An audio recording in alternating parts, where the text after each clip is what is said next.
È giovedì 9 ottobre, buongiorno Sicilia da Angelo Gagliano. E una buona mattinata anche da Marco Carli. E con Marco questa mattina andremo a leggere i quotidiani, non solo quelli regionali come sapete, ma anche quelli internazionali. Ci sono notizie importanti che arrivano dal Medio Oriente, però lo affronteremo fra non molto questo. Ma intanto c'è la cronaca, ci sono le notizie che riguardano la nostra regione. Avrebbe ritrattato Asia Vitale, la ragazza vittima di stupro di gruppo al Foro Italico, uno stupro avvenuto nel luglio di 2 anni fa a Palermo, per il quale sono stati anche condannati in 7, 6 dei quali con sentenza definitiva. Nel corso di una telefonata con l'autore di un podcast avrebbe fatto dietro front, rivelando che si sarebbe trattato di un rapporto consensuale. Vediamo e sentiamo. Avrebbe ritrattato Asia Vitale, la ragazza vittima dello stupro di gruppo del Foro Italico a Palermo avvenuto nel luglio di 2 anni fa e per il quale sono stati condannati in 7, 6 dei quali con sentenza passata in giudicato. Nel corso di una telefonata con l'autore di un podcast avrebbe fatto dietro front, rivelando che si sarebbe trattato in realtà di un rapporto consensuale. È uno degli elementi in base ai quali i difensori dei 7 ragazzi sono adesso intenzionati a chiedere la revisione del processo. Gli avvocati porteranno altri elementi, diversi altri, e fra questi anche gli eventi degli ultimi giorni in Brianza, dove la giovane si è adesso trasferita. Proviene da lì infatti un rapporto dei carabinieri che descrive un altro episodio. Asia Vitale avrebbe inseguito il fidanzato con un coltello mentre lui scappava in bicicletta. I carabinieri sono intervenuti perché chiamati dai passanti, ma al loro arrivo hanno trovato i due che passeggiavano regolarmente. Nello zaino della giovane però c'era il coltello da ben 34 centimetri. Tutto sarebbe iniziato a casa della ragazza, dove il fidanzato le avrebbe chiesto di girare un video in cambio di stupefacenti. Ne sarebbe scaturita una lite. A causa delle urla, durante l'accesa discussione, il padrone di casa avrebbe chiesto alla giovane di lasciare l'appartamento. Alla luce dei nuovi atti, l'avvocato Carla Garofalo, difensore della Vitale, ha deciso di rimettere il mandato, sostenendo che le sue dichiarazioni pubbliche nel corso di varie interviste e i suoi comportamenti post-processuali inducono a riconsiderare la sua personalità e la narrazione stessa di quanto le è accaduto rispetto a quella fatta a me, dice l'avvocato, quando ha richiesto il mio patrocinio professionale. E allora andiamo a vedere sui quotidiani questa mattina come viene trattata la vicenda, che però parte proprio da queste minacce che avrebbe fatto la giovane Vitale all'ex. Anche per questo, Angelo, ovviamente la notizia che ha dato Maglio Viola nel suo servizio è una notizia della tarda serata di ieri. Sui quotidiani ci si riallaccia invece a quello che abbiamo sentito nella parte finale del servizio del collega con le minacce all'ex. Ecco qua ad esempio su Repubblica Palermo, questo è il titolo che troviamo: minaccia l'ex col coltello, indagata Asia Vitale. Intanto c'è poi appunto la notizia anche della legale che lascia l'incarico. La ragazza è stata fermata dai carabinieri di Muggiò, che è un comune vicino a Monza, nella Brianza e Lombardia. Garofalo: devo riconsiderare la narrazione di quanto le è accaduto. L'inseguimento sarebbe avvenuto perché Asia voleva imporre al ragazzo di scusarsi con il proprietario dell'appartamento, sperando che cambiasse idea e le permettesse di restare. Una vicenda con tanti lati oscuri che ha portato a una decisa presa di posizione appunto della avvocata Carla Garofalo. Grazie, adesso andiamo a Messina perché l'Università, l'Ateneo di Messina, conferirà la laurea honoris causa a Sara Campanella, a cui è stato anche intitolato il plesso della scuola media che aveva frequentato. Francesco Triolo. L'Università di Messina conferirà la laurea honoris causa a Sara Campanella, la giovane studentessa uccisa lo scorso 31 marzo dal collega Stefano Argentino, poi suicida in carcere. Un impegno che la rettrice dell'Ateneo Peloritano Giovanna Spatari aveva assunto dopo il femminicidio della giovane. La consegna della laurea avverrà il prossimo 23 ottobre nell'aula magna del rettorato. Nel frattempo arriva un altro segno tangibile della memoria e dell'affetto che la circondano: il plesso della scuola media di Portella di Mare, indagare quello che Sara aveva frequentato e ufficialmente intitolato a suo nome. Il decreto è stato firmato dall'Ufficio Scolastico Regionale per la Sicilia. Il plesso Sara Campanella, che fa parte dell'Istituto Comprensivo Traina di Misilmeri, rappresenta un riconoscimento straordinario, giunto in tempi rapidissimi. Di solito l'intitolazione di un edificio pubblico richiede fino a 10 anni dal verificarsi dell'evento. In questo caso sono trascorsi appena 6 mesi dalla tragica scomparsa della giovane. E allora, mi pare che ci sia grande attenzione sulla vicenda Campanella, si continua ancora a discutere, ci sono tanti altri eventi di carattere giudiziario, però questa mi sembra un'iniziativa molto di buon auspicio per il futuro anche da parte dell'Ateneo messinese. È per questo che la Gazzetta del Sud, Angelo, mette un richiamo in prima pagina su questa notizia e poi tratta ovviamente all'interno, vi facciamo vedere taglio basso della prima pagina del quotidiano, ma il titolo è questo: il ricordo di Sara Campanella, Messina le conferisce la laurea e Misilmeri le dedica una scuola. La cerimonia che le assegna il titolo, come sentivamo nel servizio di Francesco Triolo, il titolo alla memoria, si svolgerà il 23 ottobre all'Ateneo. Nelle pagine interne del quotidiano ritroviamo di spalla proprio il titolo ripreso appunto anche in prima pagina: laurea alla memoria per Sara Campanella, l'Università di Messina, e appunto porterà il suo nome, la scuola media di Portella di Mare a Misilmeri. È appunto un ricordo importante, significativo di questa ragazza. Beh, direi proprio di sì, certo.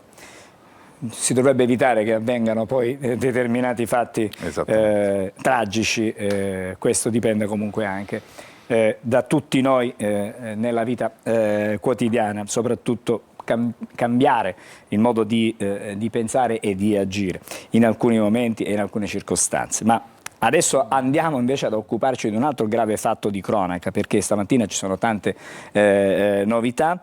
Perché ricorderete la strage di Casteldaccia, dove morirono davvero tanti operai, ci fu una vera strage in quella circostanza. Ci sono 4 indagati nuovi, la Procura di Termini Imerese ha iscritto nel registro degli indagati 4 funzionari dell'AMAP, l'azienda proprio l'acquedotto di Palermo. Ci sono 4 nuovi indagati nell'inchiesta sulla strage sul lavoro di Casteldaccia in provincia di Palermo, in cui il 6 maggio dello scorso anno morirono 5 operai durante i lavori di spurgo della condotta fognaria. Si tratta di 4 dipendenti dell'AMAP, l'azienda partecipata del comune di Palermo che si occupa delle forniture idriche e delle fognature. Con l'ipotesi di reato di omesso controllo e violazione delle norme sugli appalti finiscono nel registro degli indagati la responsabile dell'ufficio appalti, Wanda Elarda, il responsabile del procedimento, Salvatore Rappa, quello del servizio protezione e prevenzione, Geri Costa, e il responsabile dell'impianto di sollevamento di Casteldaccia, Sergio Agati. Si aggiungono ai 4 indagati già delle settimane successive alla tragedia, ovvero Gaetano Rotolo, l'ex dirigente AMAP responsabile dei lavori, Giovanni Anselmo, amministratore unico della TEC di San Cipirello, l'azienda aggiudicataria dell'appalto, e Nicolò Di Salvo, contitolare della ditta Quadrifoglio di Partinico, che aveva ottenuto la commessa da 100.000 euro in subappalto. Per loro c'è pendente anche un'altra accusa, quella di omicidio colposo. Nella strage morì l'altro titolare dell'impresa Quadrifoglio di Partinico, Epifanio Alsazia, insieme a Giuseppe Miraglia, Roberto Raneri, Ignazio Giordano e il lavoratore interinale di AMAP Giuseppe La Barbera. Altri 4 scamparono miracolosamente alla morte. Allora, c'è un richiamo, credo, anche in prima per questa notizia. Esattamente, Angelo. Ci spostiamo sul Giornale di Sicilia, anche in questo caso richiamo in prima, siamo nel taglio centrale della pagina e andiamo a vedere proprio sul Giornale di Sicilia il titolo: strage di Casteldaccia, con 4 nuovi indagati. Come si sentiva, come ascoltavamo nel pezzo, sono i dirigenti dell'AMAP coinvolti nello spurgo che causò 5 vittime. La Procura di Termini ha iscritto nel registro degli indagati 4 dipendenti, appunto il responsabile dell'ufficio appalti Van de Larde, responsabile del procedimento Salvatore Rapp, responsabile del servizio protezione e prevenzione Geri Costa e responsabile dell'impianto di sollevamento di Casteldaccia Sergio Agati. Tutti coinvolti, ognuno per le proprie mansioni, si legge nell'operazione di Spurgo. Subito dopo la tragedia altre 3 persone, lo ricordiamo e l'abbiamo detto anche nel pezzo, erano state indagate. Sì, adesso ci occupiamo di fatti che hanno anche un risvolto internazionale, ci occupiamo del conflitto in Medio Oriente, sulla striscia di Gaza. Nella notte è stato raggiunto un accordo che verrà firmato alle 11 di oggi, almeno dovrebbe essere firmato alle 11 ora italiana, ma intanto ci sono 2 siciliane fra le 92 persone che si trovavano a bordo della nave Cossens della Freedom Flottiglia, che è stata abbordata nella mattinata di ieri dall'esercito israeliano. Laura Cardile di Calatabbiano, quindi in provincia di Catania, di Elisabeth Di Luca, che è originario di Rocca di Caprolone nel Messinese. Seguiamo questa vicenda in questo servizio. L'abbordaggio da parte dell'esercito israeliano della nave Coscience e la Freedom Flottiglia è avvenuto intorno alle 4:30, 120 miglia nautiche da Gaza in acque internazionali. A bordo 92 tra medici ed infermieri che sono adesso sotto custodia, mentre le 18 tonnellate di aiuti umanitari destinate a Gaza, medicinali, apparecchiature respiratorie, forniture alimentari e nutrizionali, sono state confiscate, aiuti diretti principalmente agli ospedali della città. A bordo della nave anche 2 siciliane, la regista catanese Laura Cardile, originaria di Calatabbiano, e la messinese di Rocca di Caprileone Elisabeth Di Luca, pedagogista specializzata nel trauma, e sui suoi profili social gestiti dalla nipote dopo l'arresto è stato pubblicato un video della giovane. Se state vedendo questo messaggio significa che mio nipote sta scatenando l'inferno, perché gli israeliani mi avranno catturata e gettata in qualche cella di un campo di concentramento. Ovviamente gli chiedo di fare tutto il possibile per tirarmi fuori da lì e aiutare anche i miei compagni e le mie compagne di lotta, ma vorrei chiedervi soprattutto che se in questo momento state sentendo un minimo di empatia per quello che probabilmente starà passando, ricordatevi per favore della Palestina e di quanto è stata martoriata da quasi 70 anni. E adesso dai giornali proprio la vicenda di questi italiani e di queste 2 siciliane anche. È l'apertura di Repubblica Palermo, Angelo, su cui andiamo immediatamente perché vi facciamo vedere il titolo appunto principale del quotidiano palermitano. Bloccate a bordo di flottiglia, è la seconda flottiglia che arriva sulle coste della striscia di Gaza, o almeno a tante miglia nautiche dalla costa della striscia di Gaza, ansia per 2 siciliani in Israele, l'attesa dei familiari per Laura Cardile ed Elisabeth Di Luca, vogliamo riabbracciarle. Ci sono anche degli articoli nelle pagine interne, nella pagina 2 troviamo questo pezzo che ricapitola tutto ciò che sta succedendo e che è successo appunto al largo delle coste, comunque in acque internazionali, fra gli italiani appunto fermati in mare le 2 siciliane, i familiari in attesa di notizie da Ashdod, dove è il porto, lo ricordiamo, dove vengono portate le persone prima del rimpatrio. C'è anche una notizia comunque collegata che riguarda un presidio che si trasforma in corteo, i Propal che si riprendono la piazza. È successo a Palermo, 1 migliaio nel capoluogo e 300 a Catania, con striscioni e bandiere. Non abbassare l'attenzione su Gaza, come dicevi giustamente tu Angelo, ne parleremo fra pochissimo perché le notizie a livello internazionale sono certamente importanti.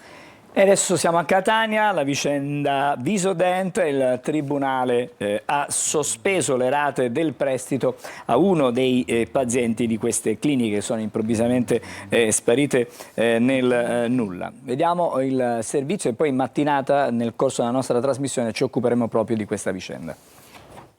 Canta vittoria uno dei pazienti Visodent liberato dalle rate dei prestiti. Il Tribunale di Catania ha infatti ordinato in via cautelare la sospensione del finanziamento contratto con Compass per un piano di cure odontoiatriche mai completato perché, come è noto, nel frattempo i centri dentistici erano spariti nel nulla. Un provvedimento d'urgenza in attesa della decisione sulla vertenza. Nonostante il clamore del caso, le proteste dei pazienti e la diffida inviata alla Compass, la società finanziaria aveva continuato a pretendere il pagamento del prestito. Sa di compromesso invece la proposta fatta dalla finanziaria agli altri pazienti, un centinaio a Catania, migliaia in tutta la Sicilia, invitati a farsi visitare da altri centri convenzionati per stabilire lo stato dei lavori di ciascuno. Ogni paziente dovrà decidere poi se continuare a pagare il prestito e completare gli interventi o chiedere rimborso delle rate. Molti di loro stanno valutando bene la proposta, di Compass, stanno valutando se appunto accettare, anche se chiaramente siamo molto sfiduciati poiché non ci si fida più di queste cliniche in generale. Molte persone però nel frattempo si sono rivolte a studi dentistici privati perché in condizioni da non poter aspettare. Torniamo di nuovo ai quotidiani e completiamo la rassegna stampa regionale con Marco Carli. Partendo, Angelo, dal nostro sito, come facciamo sempre, il nostro sito siciliaweb.it, con l'apertura, l'abbiamo sentito anche nelle notizie di poco fa, l'apertura di questo momento, chiaramente un'apertura che varia di ora in ora, di secondo in secondo. Strage di Casteldaccia, altri 4 indagati, sono tutti dipendenti dell'AMAP, nell'incidente sul lavoro morti 5 operai. Chiaramente ci sono tutte le notizie legate alla nostra regione sul nostro sito e i servizi del nostro telegiornale, dei nostri telegiornali in evidenza li trovate appunto su siciliaweb.it. Ci rispostiamo invece noi sulle prime pagine dei quotidiani locali per portarvi sulla Sicilia, perché c'è una notizia legata anche a ciò che è successo nel passato, perché è una ricorrenza importante. Quanti hanno già circa una cinquantina d'anni già si ricorderanno di quella notte. Andiamo sulla prima pagina della Sicilia perché si ricorda appunto la notte del 10 ottobre 1985 quando Craxi rifiutò di consegnare a Reagan 4 terroristi palestinesi, un po' legata alla storia attuale, no? La notte di Sigonella. Il PM di turno, io applicai la legge, l'ex ministro andò, Bettino stratega e attento al Mediterraneo. Erano altri tempi, altra repubblica, la prima in Italia, con Bettino Craxi che aveva un ruolo importantissimo di primo ministro. Andiamo poi, c'è anche sulla Sicilia il tema, lo ritroveremo anche nelle pagine dei quotidiani nazionali, dell'Italia che vince. Stiamo parlando della pallavolo, delle 2 squadre di pallavolo campioni del mondo, maschile e femminile, ricevute dal Presidente della Repubblica. E poi la manovra al centro sanità e famiglie, CGIL tassa sui ricchi, anche su questo si parla molto sui quotidiani nazionali. Ma a proposito di manovra, io vi porto invece sui quotidiani locali per parlare della manovra regionale, tema che suscita come sempre molte polemiche e anche attese e lungaggini, per cui su Gazzetta del Sud andiamo a vedere quello che è il titolo. Ars, manovra impantanata, PD e 5 Stelle sulle barricate. L'opposizione sceglie la via dell'ostruzionismo e annuncia voto segreto su tutto. Spera nei franchi tiratori di Fratelli d'Italia, di nuovo irritata per una nomina in sanità. Non è stato votato neanche un articolo, oggi verrà fatto un nuovo tentativo. È una storia che abbiamo già sentito legato alla manovra regionale. Qui su Sicilia, siamo invece sulla Sicilia, si va nel dettaglio anche. La manovra Quater si arena su chiese e padel, opposizione a Sala d'Ercole all'attacco sulle mance legate ai territori, con Dagnino che dice nessun diktat, la Vardera dà i nomi dei deputati e le cifre legate a ogni singola proposta e lancia una controproposta, ripristinare la legge Mattarella. È un tema che tiene banco questo della politica e che ritorna anche nelle pagine di Repubblica Palermo, non con questa notizia ma con un'altra legata appunto alla situazione delle giunte allargate, dal deputato supplente alle giunte allargate, assalto alle poltrone. Anche questo è un tema purtroppo ricorrente. Il parere favorevole dell'ARS sulla legge voto è solo l'ultimo tentativo di moltiplicare gli incarichi per i primi dei non eletti. Ci sarebbe questo risvolto politico alle spalle del blocco della manovra che, come abbiamo visto, ha un peso, è importante e viene trattata come tale da quasi tutti i quotidiani locali, i quotidiani siciliani. C'è poi l'aspetto legato alla sicurezza, all'ordine nelle città, un tema che viene ripreso anche da Repubblica Palermo, legato ai vigili, straordinari bloccati, passo indietro di 160 vigili. Nel capoluogo siciliano, a rischio movida e viabilità. Tra i servizi compromessi anche le manifestazioni sportive e culturali, meno controlli la notte e nel fine settimana, e questo chiaramente lo ricordiamo sotto l'aspetto della sicurezza, è un tema che diventa fondamentale anche nell'accettazione dei cittadini.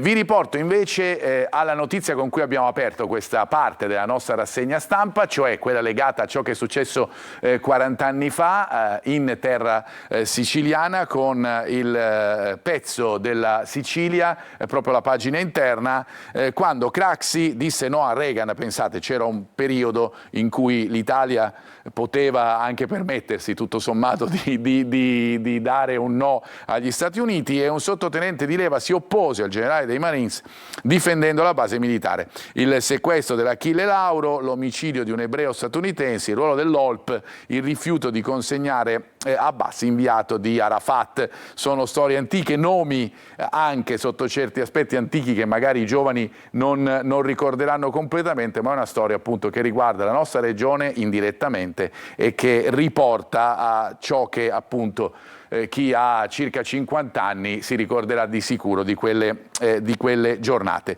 Chiudo, Angelo, con questa notizia che troviamo sempre sulla Sicilia e riguarda il rapimento e il giallo di Vittoria, di cui ci siamo ampiamente occupati nei nostri telegiornali. Il titolo è questo: rapimento lampo nell'inchiesta, il ruolo ombra della mafia. L'arrivo, c'è anche la foto dell'arrivo del 17enne al commissariato di Vittoria dopo che i rapitori lo hanno liberato. Ovviamente storia di qualche giorno fa. Il giovane è stato a Catania per essere sentito dai PM della DDA di Catania che lavorano appunto al caso. Angelo. Grazie Marco, fra poco torniamo da te per leggere anche i giornali nazionali, ma intanto, come consueto a quest'ora del mattino, diamo lo sguardo invece alla viabilità. Qui siamo a Catania, via Vincenzo Giuffrida, traffico abbastanza regolare in uscita, mi sembra un po' più congestionato invece in entrata, mi riferisco alle auto chiaramente che sono in discesa diciamo rispetto all'immagine che vi stiamo proponendo. Da via Vincenzo Giuffrida andiamo in via Lodorico da Pordenone, siamo sulla circonvallazione, poco prima del Tondo Gioieni. Il traffico non è paralizzato, però si procede molto a rilento, ma siamo veramente in un orario di punte di grandi spostamenti. L'immagine adesso che ci propone la regia è quella dell'Etna, che è avvolta anche da diciamo un po' di diciamo, nuvole nere che non sono dettate dal maltempo, da condizioni meteo diverse, ma evidentemente da attività proprio del vulcano. E poi andiamo a vedere vedere la stessa immagine, diciamo così, dell'Etna, ma vista molto da lontano, nel senso che qui siamo a Taormina, il golfo di Taormina, questa è l'immagine che ci viene restituita, anche qui questa striscia evidentemente di colore grigiastro-nero che parte dall'Etna e segna ancora una volta l'attività proprio del vulcano, che al momento comunque diciamo è finora abbastanza tranquillo. Ci fermiamo, c'è una breve sosta per noi, fra poco saremo di nuovo insieme, rassegna stampa con i quotidiani nazionali.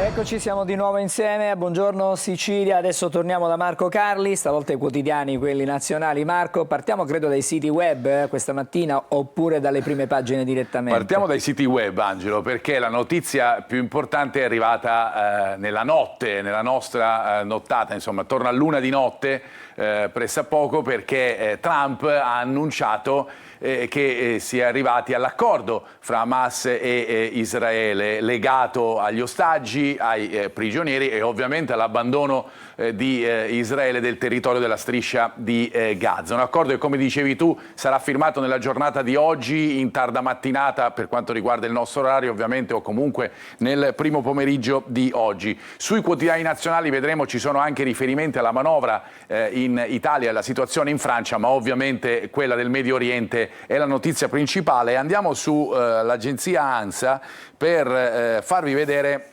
il titolo che è questo: accordo tra Hamas e Israele sul piano di pace per Gaza. L'annuncio è di Trump, gli Stati Uniti saranno coinvolti nel mantenimento della pace nella striscia.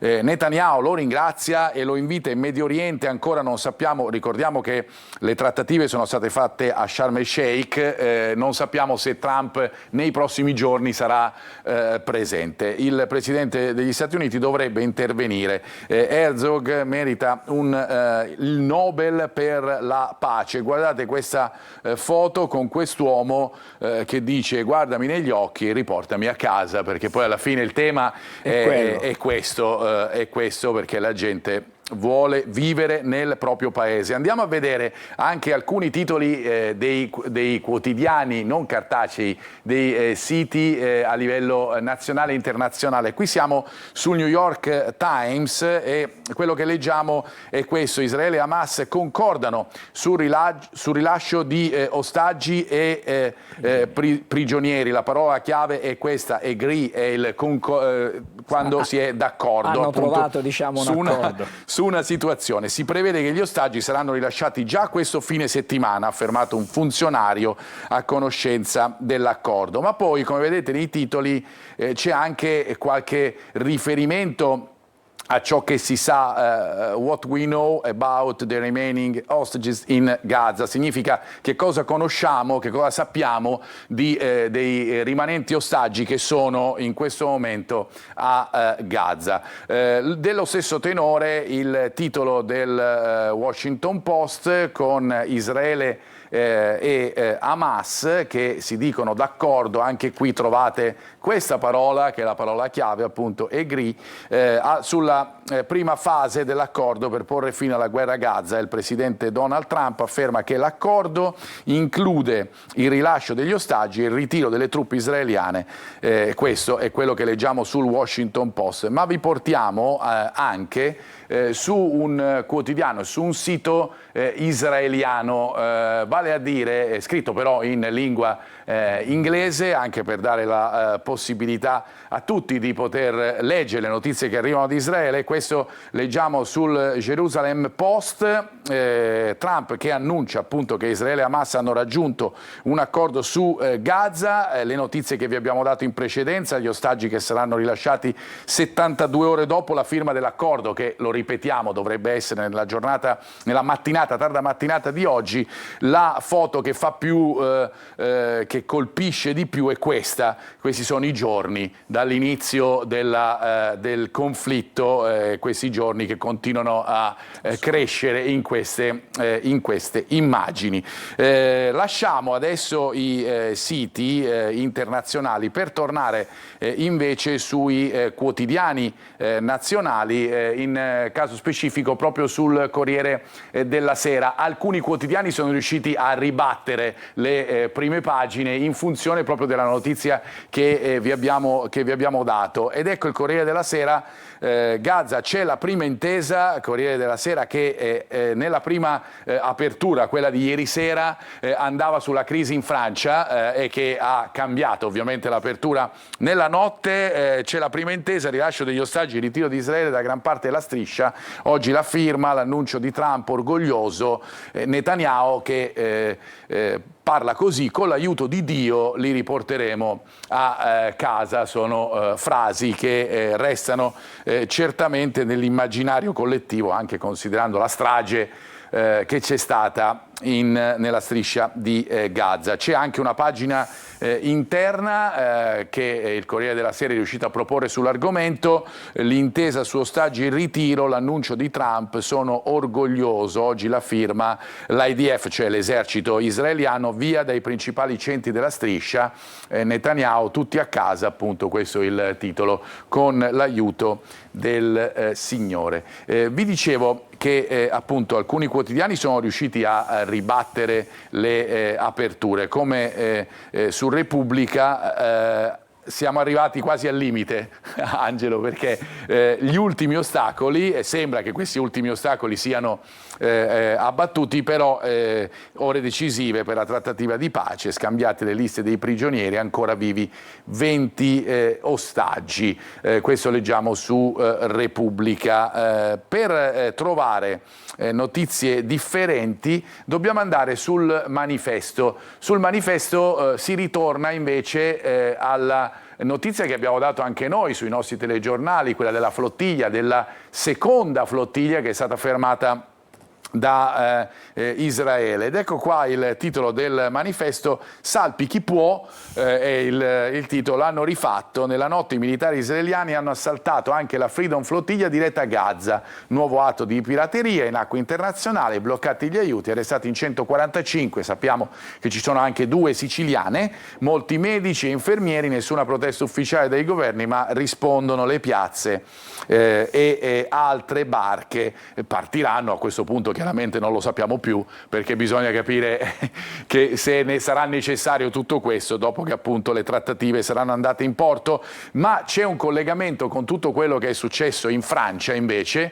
di fronte alle guerre chiaramente perde di importanza, ma la Francia, che spesso ci insegna tanto, ci vorrebbe insegnare tanto sotto l'aspetto della politica, si ritrova in difficoltà come spesso ci troviamo noi, anzi forse anche di più. Dopo le Cornu, avanti il prossimo è il primo ministro in Francia. In 48 ore un nuovo primo ministro, c'è una maggioranza che non vuole il voto anticipato.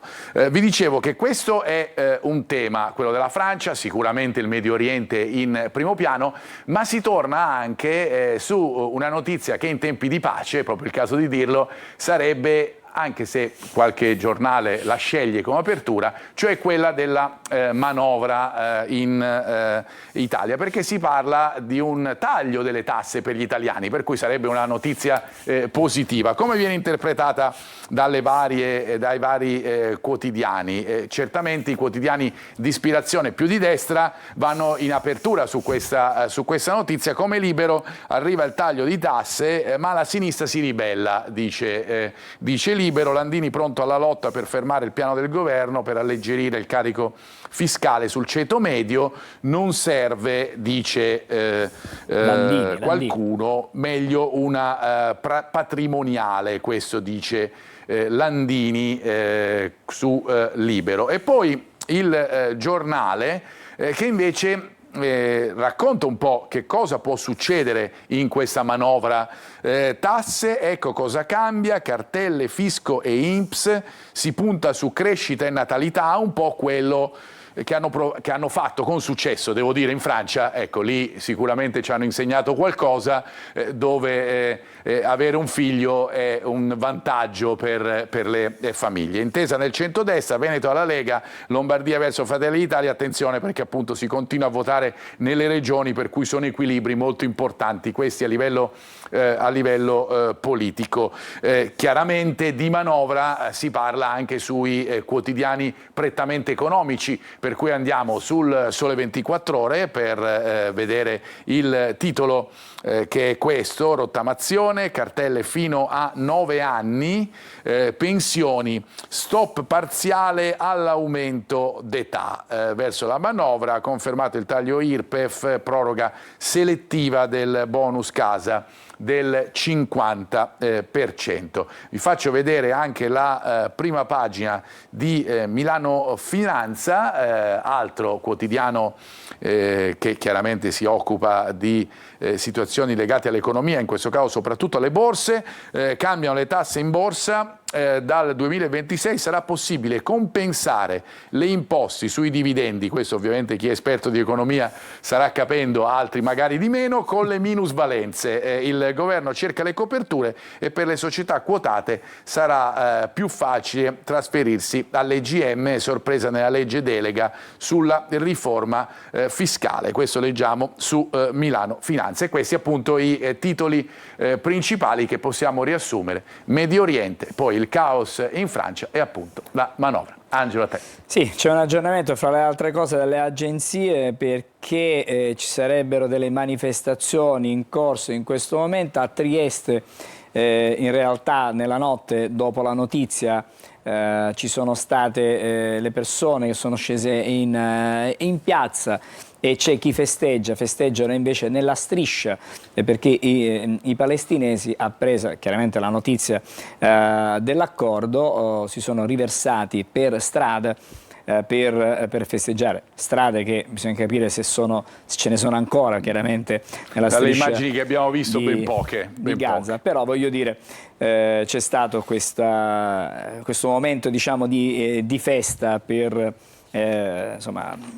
prendere atto, hanno preso atto della fine delle ostilità. C'è una prima fase che verrà sancita oggi, poi ci saranno altri momenti, ma intanto insomma le bombe dovrebbero finire di sentirsi nella striscia di Gaza, non solo le bombe. Adesso noi ci fermiamo, c'è un'altra breve sosta, torniamo subito dopo con il primo ospite della mattinata. Con Marco ci ritroviamo fra non molto, sempre qui con chiaramente la lettura dei quotidiani e alcune curiosità.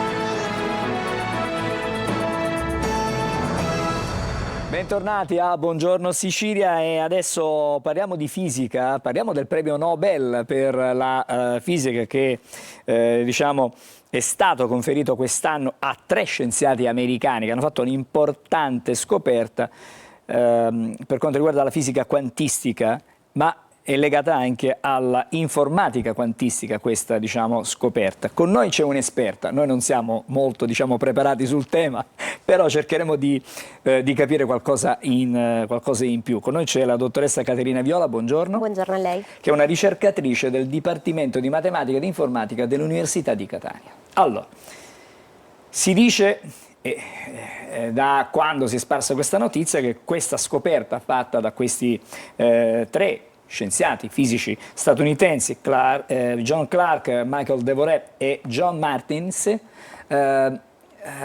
rivoluzionerà il nostro modo di vedere da qui in avanti. Sì, in qualche modo lo ha già fatto, perché appunto questo ha a che fare con l'informatica quantistica, no? Che è, diciamo, tutto un mondo che riguarda la computazione, ma anche appunto il modo in cui l'informazione viene archiviata, elaborata e diciamo, acquisita, in modo da seguire delle leggi che non sono quelle della fisica classica, ma piuttosto quelle della fisica quantistica. Per capire questa cosa bisogna un attimino fare caso ad una cosa di cui spesso non ci rendiamo conto: è il fatto che l'informazione non è un concetto astratto, tutto, ma è qualcosa di concreto, di reale, di fisico, che ha a che fare col supporto che la trasporta fondamentalmente. Quando noi parliamo di informazione ci riferiamo ad un'informazione che viene trasportata su una, su un computer, qualsiasi cosa, quando viene archiviata. anche una tavoletta di quelle mesopotamiche. Comunque, diciamo, quell'informazione è profondamente legata al suo supporto e tutti questi supporti, diciamo quelli usati classicamente fino ai nostri computer, seguono le leggi della fisica classica e ad un certo punto, diciamo dopo la nascita della fisica quantistica, che è diciamo, nata il secolo scorso, infatti quest'anno si celebrano i 100 anni della nascita della meccanica quantistica, ha fatto vedere che a livello subatomico di particelle molto piccoline la natura si comporta diversamente dal modo in cui aveva previsto Newton, diciamo, nella meccanica classica. Ad un certo punto ci si è chiesti, ma questa cosa, cioè l'informazione, no? Quando viene trasportata da dispositivi che seguono queste regole, come cambia? E in effetti cambia in maniera tale appunto da avere delle proprietà che sono inedite per il mondo classico, come la sovrapposizione di stato, l'entanglement, adesso insomma, magari... stiamo parlando Esatto. di diciamo adesso nozioni prettamente tecniche, Sì. magari non tutti noi riusciamo a capire. No, però quello che volevo dire è che questa cosa all'inizio si pensava che potesse riguardare soltanto il mondo microscopico e il contributo degli scienziati che si sono meritati il premio Nobel per la fisica 2025 è proprio quello di aver fatto degli esperimenti che hanno dimostrato come queste proprietà potevano essere anche proprietà di oggetti macroscopici, circuiti elettrici macroscopici su cui loro dicevano possiamo poggiare un dito.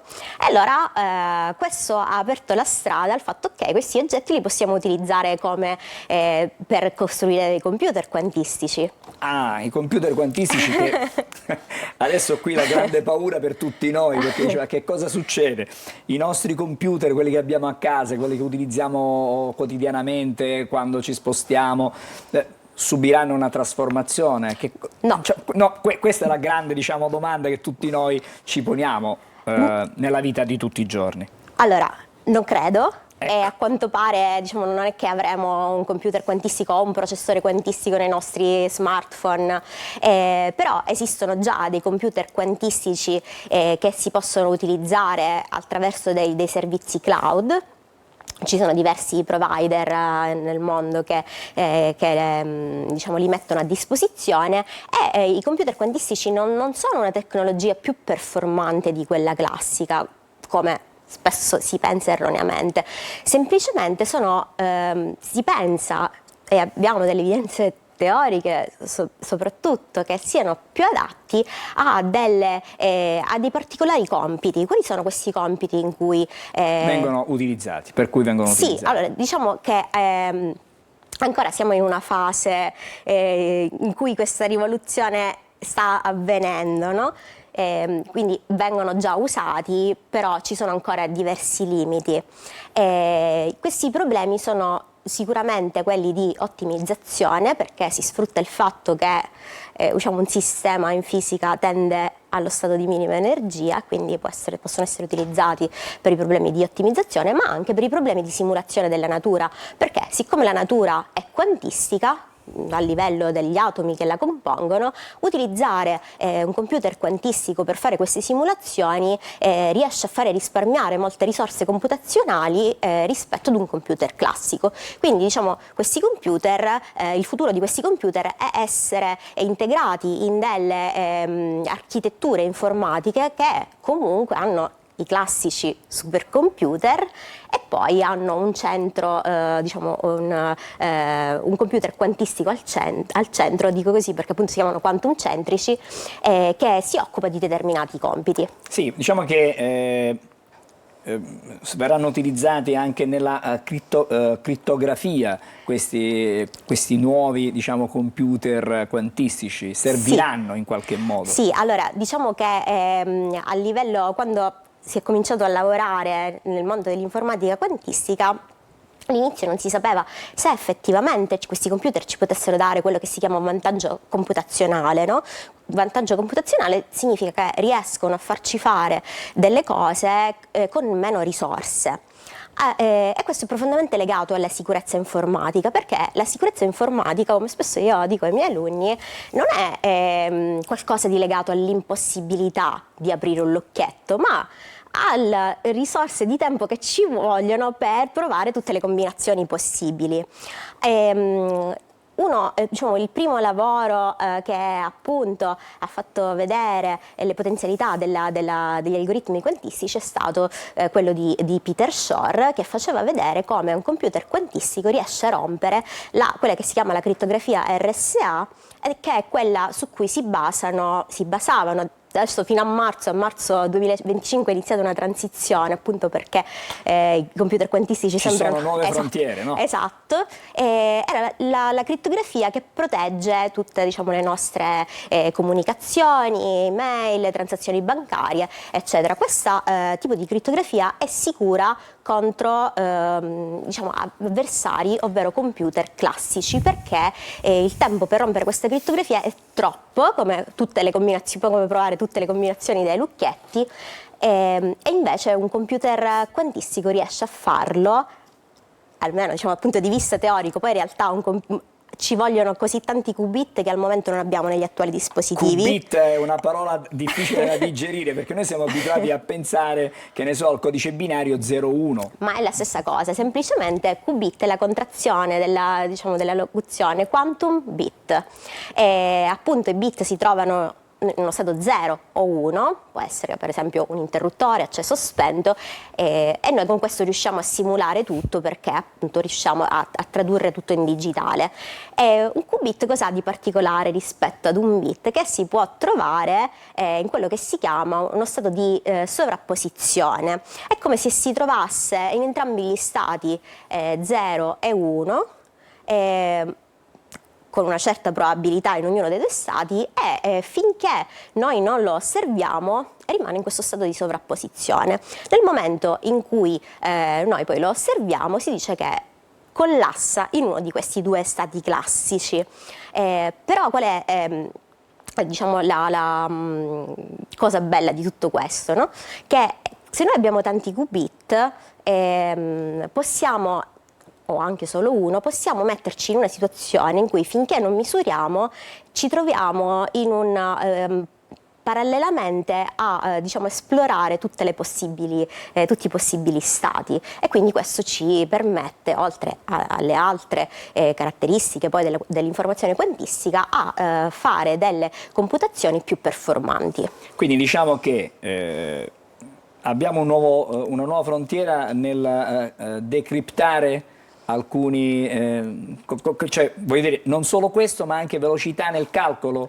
Sì, il problema è che poi, diciamo, dal punto di vista teorico questo algoritmo c'è, e il fatto che molte aziende adesso possiedano un computer quantistico, ad esempio Google, la NASA, eccetera, ha fatto nascere l'esigenza di cambiare tipo di crittografia. Infatti da marzo è iniziata una transizione dalla crittografia RSA, di cui le parlavo prima, ad una crittografia che è quantum resistant in qualche modo, e che ci proteggerà contro questi attacchi.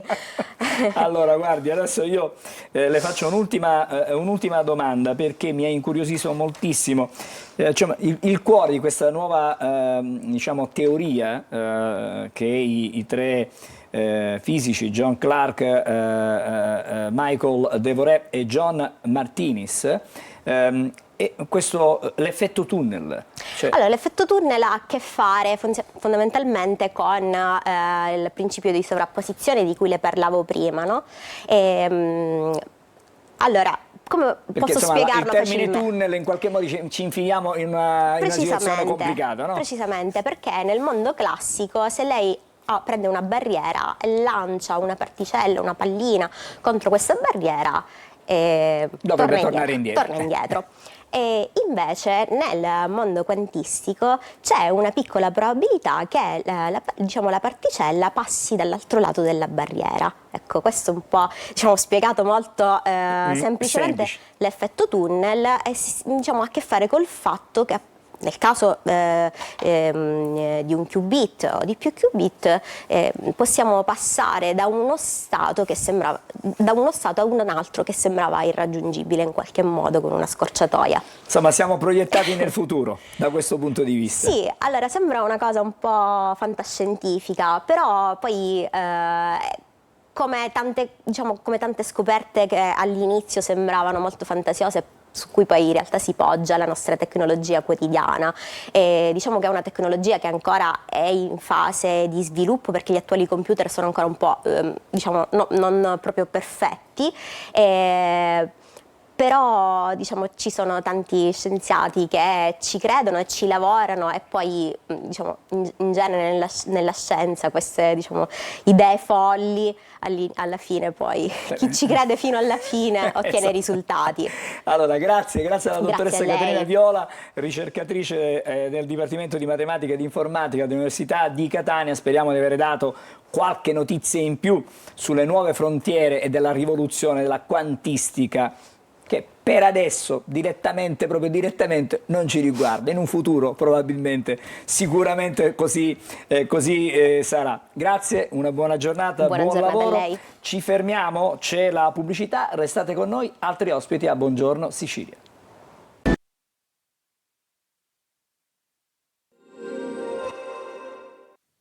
Un saluto e ben ritrovati da Daniele Berlusconi di Trebi Meteo. L'anticiclone garantisce una giornata di giovedì stabile, in prevalenza soleggiata su gran parte d'Italia, qualche disturbo nuvoloso sulle Alpi orientali, in Sardegna e anche qualche nuvola sparsa in Sicilia, ma in un contesto in prevalenza ben soleggiato e asciutto su tutta l'isola. Ventilazione in indebolimento, ormai debole, con mari generalmente poco mossi o localmente ancora mosso lo Ionio.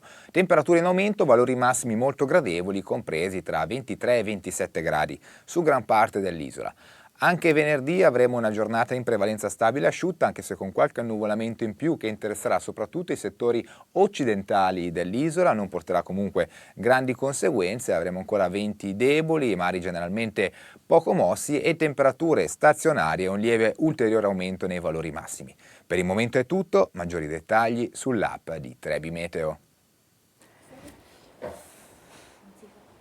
Eccoci di nuovo in studio e allora altri ospiti. Buona mattinata a Rita Puglisi, buongiorno. Buongiorno. Che è la presidente dell'Unione Italiana Cieche e Ipovedenti alla sezione di Catania. Buongiorno anche a Pina Travagliante, che è la vicepresidente di Andos Catania. Perché insieme? Perché il mese di ottobre è un mese, intanto oggi, la giornata di oggi è la giornata mondiale della vista e la celebriamo con delle iniziative che sono state preparate, ma il mese di ottobre è anche un mese di prevenzione per il tumore al seno. Allora ecco qui spiegato la presenza di Pina Travagliante, che rappresenta l'Andos. Cominciamo intanto da questa giornata, una giornata significativa che propone anche importanti momenti, perché prevenire tutto quello che riguarda le malattie che possono riguardare i nostri occhi è fondamentale, e quindi bisogna arrivare per tempo, così come arrivare per tempo è importante nei tumori al seno, ma ci arriviamo. Allora, come si comincia questa giornata? Perché già fra pochissimo, alle 9:30, ci si apriranno, diciamo, le operazioni di questa giornata. Sì. Intanto grazie, perché Antenna Sicilia da sempre, il giornale della Sicilia ha sempre dato particolare attenzione, ma devo dire tutta la stampa ha dato sempre molta attenzione alla giornata mondiale della vista e alle iniziative legate a tutti gli screening che la nostra Unione Italiana Ciechi qui di Catania effettua in tante parti della città.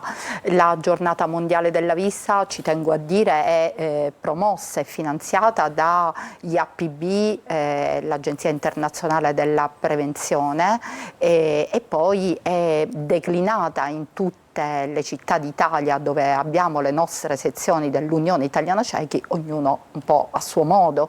Noi quest'anno abbiamo scelto di donare queste visite alla Caritas, non siamo nuove a queste esperienze, l'abbiamo fatto l'anno scorso con la comunità di Sant'Egidio, con Croce Rossa, nei carceri, perché crediamo profondamente che la prevenzione è importante per tutti, ma lì dove ci sono quelle fasce di povertà o comunque anche povertà estrema, sicuramente c'è meno possibilità di attenzione alla cura in generale e in particolare, figurarsi, alla prevenzione.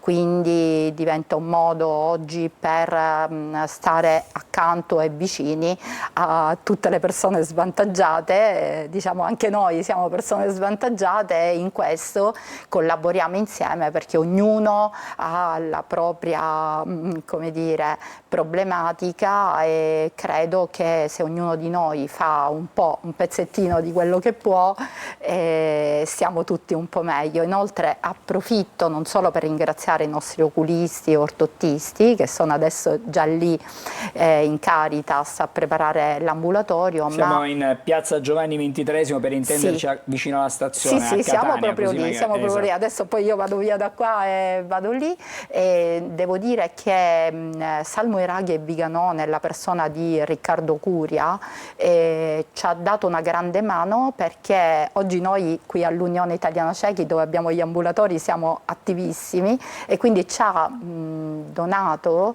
per oggi tutta l'attrezzatura, e quindi abbiamo allestito un ambulatorio e li ringrazio veramente particolarmente. Allora, adesso parliamo di Andos, sì, perché il mese di ottobre, dicevo prima, è il mese della prevenzione del tumore al seno, ed è importante da questo punto di vista captare non solo i segnali, ma prevenire prima che ci siano i primi segnali da questo punto di vista. Certamente, l'ottobre rosa, come ha detto lei, è il mese mondiale dedicato alla prevenzione dei tumori al seno, perché è una patologia che ha la maggiore incidenza sulle donne. I dati sono allarmanti, perché negli ultimi anni è cresciuto notevolmente l'incidenza del tumore al seno.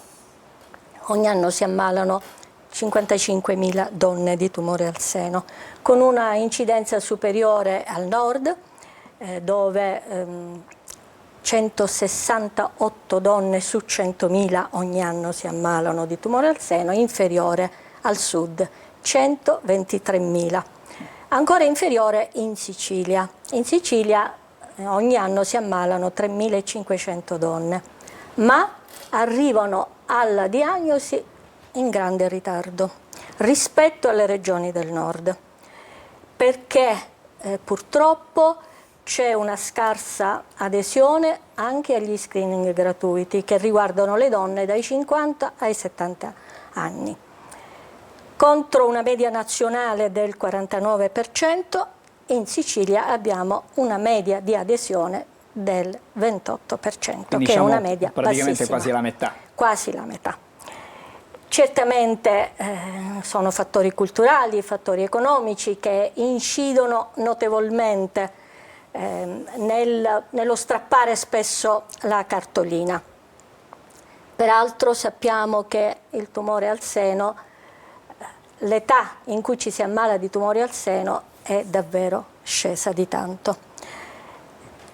E allora c'è comunque quest'anno avete fatto un'iniziativa? Quest'anno abbiamo fatto, proprio in relazione al fatto della scarsa adesione agli screening, avevo telefonato alla dottoressa Puglisi per dire se era disposta a collaborare con noi. La dottoressa Puglisi ha detto sì, ma ha posto delle condizioni, perché nella sua lungimiranza ha ritenuto necessario e importante che l'Andos andasse all'Unione Ciechi per visitare i caregiver, cioè le donne che curano ammalati e le socie, perché spesso queste donne che curano gli altri non hanno il tempo di recarsi nemmeno a farsi una visita senologica. Quindi noi andremo all'Unione Cechi, ci andremo giorno 11, ci andremo poi giorno 29 per fare le visite senologiche a tutti e invece offriremo la mammografia gratuita alle donne tra i 40 e i 49 anni, perché come dicevo prima l'età in cui ci si ammala di un tumore al seno si è abbassata notevolmente e soprattutto in questa fascia di età c'è un'incidenza del più del 30%. E la prevenzione in questo caso riduce la mortalità del 44%. Beh, sono dati importanti. Prima di salutarci, perché il nostro tempo è davvero pochissimo, vogliamo ricordare l'appuntamento questa mattina già alle 9:30 alla Caritas, all'Help Center della Caritas in piazza Giovanni XXIII a Catania. Ci sarà la possibilità per chi magari è in difficoltà, non riesce a prenotare, non riesce ad avere anche le risorse economiche per insomma, farsi visitare e farsi vedere gli occhi. Magari dice, io ho un leggero bruciore, che cosa può essere? Non ci si rende conto che ci sono tantissime, diciamo, patologie che apparentemente sono innocue, che però poi dopo a lungo andare ci possono creare problemi. Assolutamente. Noi oggi siamo lì per questo, per accogliere tutte le persone che in un modo o nell'altro hanno una difficoltà maggiore degli altri, anche economica, anche organizzativa, e quindi siamo lì per gli ospiti della Caritas e per tutti i cittadini che hanno bisogno di una visita oculistica. E poi approfitto per ringraziare Andos per questa iniziativa insieme. Io credo che se tutte le parti della nostra città collaborano tutti insieme, così come stiamo facendo, sicuramente doniamo molto un po' a tutti, un pezzettino di noi, e il bene credo che sia una cosa che gira e speriamo ci porta pace. Grazie allora alla dottoressa Rita Puglisi, che è la presidente dell'Unione Italiana Ciechi e Ipovedenti della sezione di Catania. Grazie anche a Pina Travagliante, che è la vicepresidente di Andos Catania. Abbiamo ricordato gli appuntamenti: oggi 9:30 siamo all'Help Center, sarete voi all'Help Center per dare una mano a chi ha problemi oculistici, mentre invece questo è il mese della prevenzione del tumore al seno, e allora ci rivolgiamo alle donne in questo caso. L'11 ottobre li aspettiamo all'Unione Italiana Cechi e aspettiamo tutti i caregiver e le associate dell'Unione Italiana Cechi e dell'Andos. Benissimo, grazie, ci fermiamo, restiamo un attimo fermi perché lanciamo la pubblicità, fra pochissimo di nuovo insieme. Altro tema, parleremo di chi in qualche modo ha subito una truffa legata praticamente ai centri Visodent, però ci sono delle speranze a questo punto per molti di loro. Restate lì, fra pochissimo di nuovo insieme. Un saluto e ben ritrovati da Daniele Berlusconi di Trebi Meteo. L'anticiclone garantisce una giornata di giovedì stabile, in prevalenza soleggiata su gran parte d'Italia, qualche disturbo nuvoloso sulle Alpi orientali, in Sardegna e anche qualche nuvola sparsa in Sicilia, ma in un contesto in prevalenza ben soleggiato e asciutto su tutta l'isola. Ventilazione in indebolimento, ormai debole, con mari generalmente poco mossi o localmente ancora mosso lo Ionio. Temperature in aumento, valori massimi molto gradevoli, compresi tra 23 e 27 gradi su gran parte dell'isola. Anche venerdì avremo una giornata in prevalenza stabile e asciutta, anche se con qualche annuvolamento in più che interesserà soprattutto i settori occidentali dell'isola. Non porterà comunque grandi conseguenze, avremo ancora venti deboli, mari generalmente poco mossi e temperature stazionarie e un lieve ulteriore aumento nei valori massimi. Per il momento è tutto, maggiori dettagli sull'app di Trebi Meteo. Bene, siamo di nuovo in studio, come anticipato. Adesso ci occupiamo della vicenda Visodent e saluto, perché in collegamento, il consigliere nazionale di Assoutente, Rosario Nigro. Buongiorno. Buongiorno, grazie per l'invito. Grazie a lei per essere stamattina con noi. Allora, la vicenda ormai è diciamo, risaputa e conosciuta.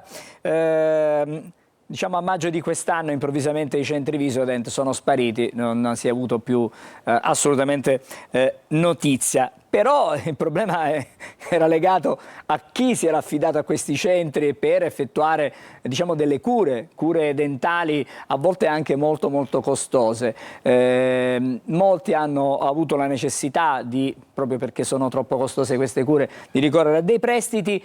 Spariti i centri, i prestiti però sono rimasti, quindi oltre a danno c'è stata anche la beffa. Però qualche spiraglio adesso c'è, perché c'è una decisione del Tribunale di Catania che in qualche modo è intervenuta, ha sospeso praticamente questo pagamento del prestito, facendo riferimento ad un diciamo, principio secondo cui il contratto di credito è strumentale, quindi è strumentalmente legato diciamo, al contratto di fornitura.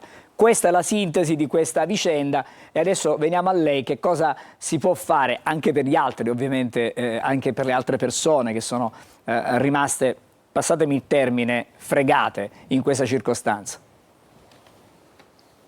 Sì, ha detto benissimo lei, diciamo, la vicenda in sostanza è questa qui, è quella della proliferazione di queste cliniche Visodent che hanno effettuato una campagna, diciamo, promozionale abbastanza aggressiva, soprattutto a livello di prezzi, offrendo e proponendo cure odontoiatriche a pazienti magari a prezzi ridotti, con la possibilità di pagare nella stragrande maggioranza dei casi di queste cure tramite accesso a dilazioni di pagamento, contratti di credito con società finanziarie con le quali le cliniche Visodent si erano per l'appunto convenzionate.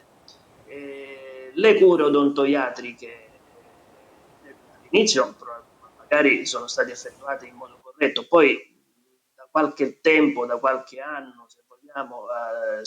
un po' piano, dovrebbe alzare il volume della sua voce se riesce, perché altrimenti la sentiamo piano. Sì. Di poco, non di moltissimo, non so se... però no, è un problema soltanto di volume, non è un problema legato ad altro.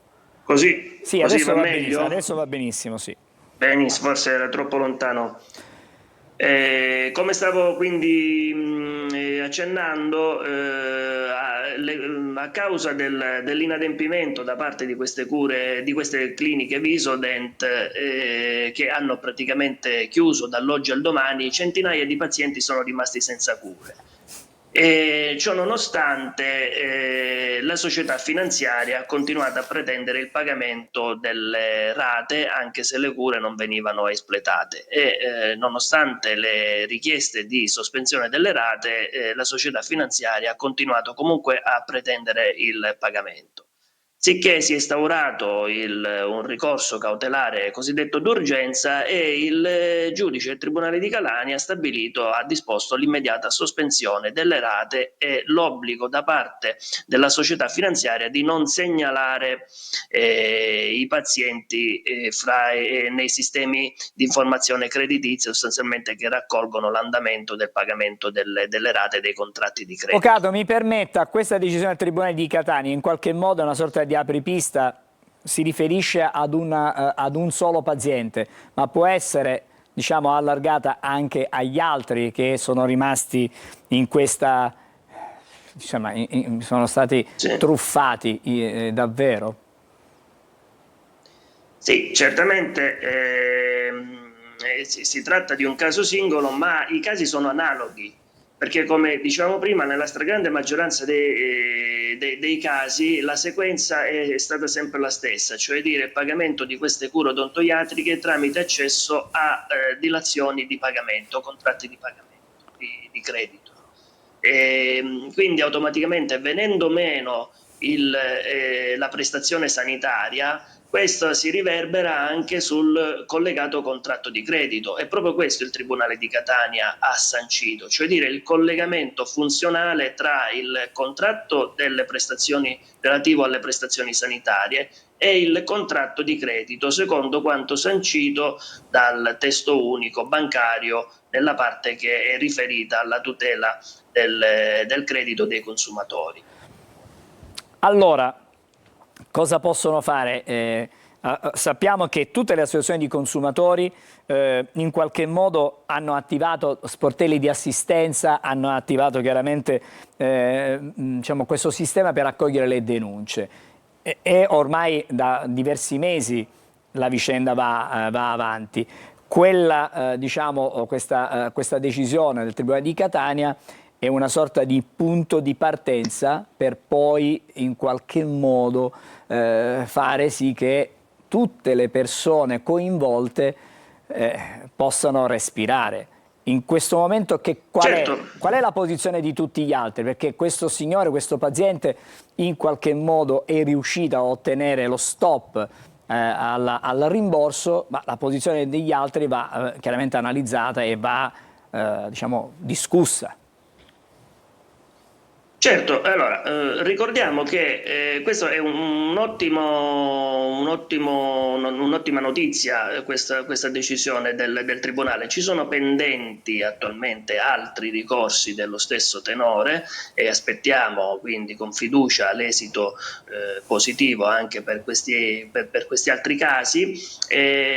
Ricordiamo che alla luce della normativa che prima ho ricordato, quella relativa alla tutela del credito dei consumatori, è chiaro che la patologia che colpisce il contratto principale, che è quello relativo alla prestazione sanitaria, si riverbera anche nei confronti del contratto di credito.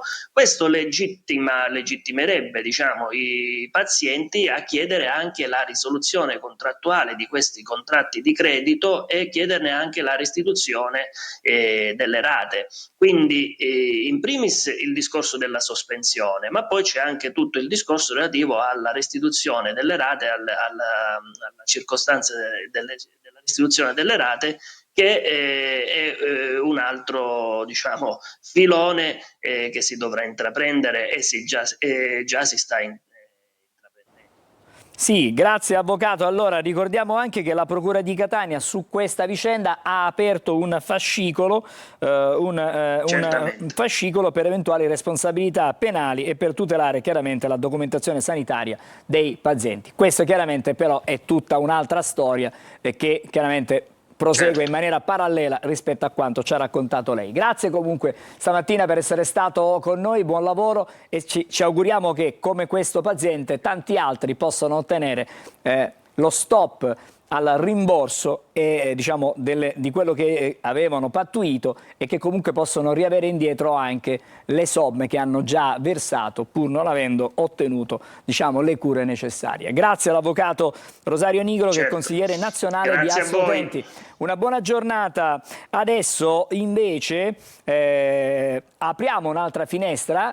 Parte la sigla perché come succede ogni mattina, Buongiorno Sicilia, andiamo a scrutare le stelle con Marco Amato.